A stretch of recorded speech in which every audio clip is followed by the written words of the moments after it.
Hi, good day, guys. My name is Alex with tips and tricks on LG's consumer electronics within South Africa.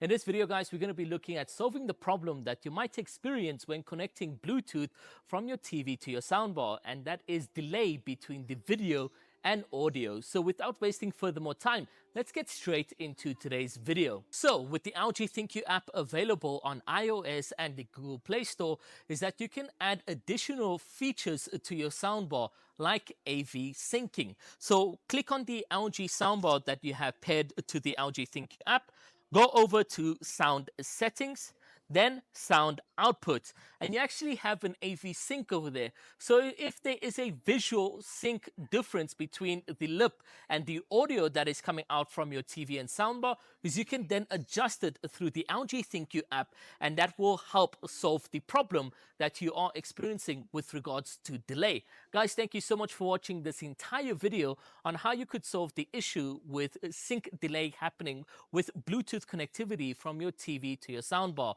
Guys, as always, stay good until the next one.